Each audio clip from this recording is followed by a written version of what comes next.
بسم اللہ الرحمن الرحیم، السلام علیکم۔ فخر زمان کا جو کیریئر ہے وہ ایک ٹویٹ نے نہیں بلکہ پورا منصوبہ تھا جو فخر زمان کا کیریئر تباہ کرنا چاہتا تھا۔ اور پھر دیکھیں یہ منظر عام پر آیا ہے، یہ پورا کا پورا منصوبہ کہ کیسے فخر زمان کا انہوں نے استعمال کیا اور فخر زمان کو استعمال کر کے ٹویٹ کروایا۔ تو دیکھیں سب سے پہلے جو فخر زمان کے قریبی لوگ ہیں ان کو شک ہوا کہ یہ جو پلیئر ایجنٹ ہیں انہوں نے فخر زمان سے جو ٹویٹ کرائی ہے، آپ پہلے اس سے رائے جدا کریں۔ تو فخر زمان نے آج اپنے جو پلیئر ایجنٹ ہیں، یہ بالکل وہی پلیئر ایجنٹ ہیں جو رضوان کے لیے اور بابر اعظم کے لیے کام کرتے ہیں، لیکن آج دیکھیں فخر زمان کا انہوں نے استعمال کیا۔ فخر زمان کو استعمال کر کے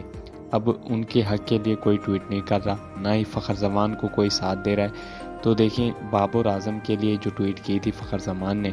وہ ان کے کیریئر کو تباہ کرنے کے باعث بن رہی ہے۔ دیکھیں فخر زمان جیسا وہ پلیئر جو چیمپئن ٹرافی کے فائنل میں انڈیا کو شکست دینے میں اہم کردار ادا کیا تھا، اہم میچز میں چلنے والا یہ کھلاڑی تھا، تو دیکھیں اس کے خلاف منصوبہ بنایا گیا ہے۔ تو بابر اعظم کے حق کے لیے انہوں نے ٹویٹ کی۔ دیکھیں بابر اعظم کوئی کھلاڑی ہی نہیں، نہ ہی کوئی پاکستان ٹیم کا اہم کھلاڑی ہے، یہ وہ گھٹیا کھلاڑی ہے۔ یہ صرف اپنے لیے کھیلتا ہے، نہ ہی ملک کے لیے کھیلتا ہے اور نہ ہی کسی دوسرے کے لیے کھیلتا ہے، صرف اپنے لیے کھیلتا ہے، یہ اپنی ذات تک محدود ہے۔ تو دیکھیں انہوں نے جب وراٹ کوہلی کا کمپیریزن بار بار بابر اعظم سے ہوتا ہے تو فخر زمان نے بابر اعظم کے حق میں ٹویٹ کر ڈالی کہ دیکھیں انڈیا نے بھی وراٹ کوہلی کو نہیں بینچ پر بٹھایا جب وہ 2020 سے 2023 کے درمیان ان کا سب سے گندا ٹائم چل رہا تھا کرکٹ کے کیریئر کا، تو ان کو بھی ان کی ایوریج بھی بلو تھی۔ تو آپ دیکھیں بابر اعظم آپ کا جو مین پلیئر ہے، آپ اس کو ڈراپ کر رہے ہیں۔ انگلینڈ کے خلاف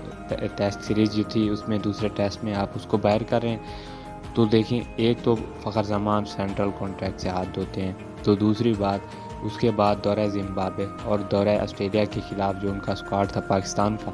اس میں بھی اب دیکھیں ان کو شامل نہیں کیا گیا۔ یہ سراسر ناانصافی تھی، یہ جان بوجھ کر ایسا کیا گیا۔ یہ جو پلیئر ایجنٹ ہیں انہوں نے دھوکہ کیا ہے، یہ فخر زمان کے ساتھ بہت بڑا دھوکہ ہوا ہے، یہ فخر زمان کا یوز کیا گیا ہے۔ فخر زمان ابھی تک کی اطلاعات کے مطابق کافی دل برداشتہ ہیں،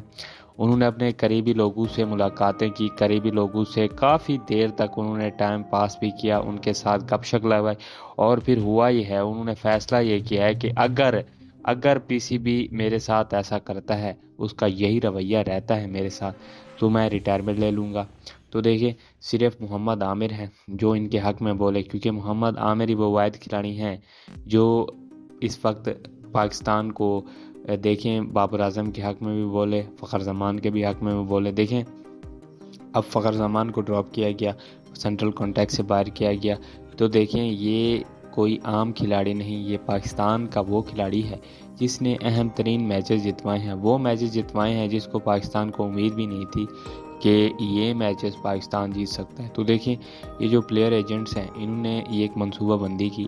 پوری منصوبہ بندی کے تحت ان سے دیکھیں بابر اعظم کے حق میں انہوں نے ٹویٹ کھلوائی، لیکن جب اب پاری تھی فخر زمان کی، فخر زمان کے حق میں ٹویٹ ہونی تھی،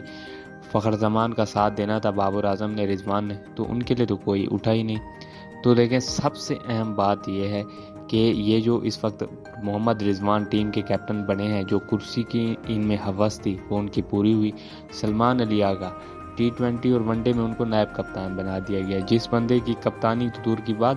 ٹیم میں جگہ بھی نہیں بنتی، وہ اب دیکھیں وہ ٹیم میں سلیکٹ ہو گیا ہے۔ دیکھیں اس سے پہلے فخر زمان جو تھا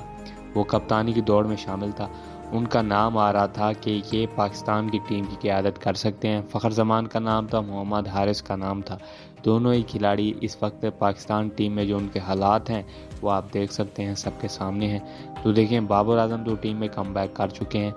وہ کریں گے بھی، لیکن اب فخر زمان کا کیا ہوگا؟ اتنا اہم پلیئر جن کو ایک کیٹیگری میں رکھنا تھا، جن کو کپتان بنانا تھا، اب اس کا سینٹرل کانٹریکٹ بھی ختم کر دیا گیا اور بھی ان کے خلاف بہت سارے کام کیے جا رہے ہیں۔ تو دیکھیں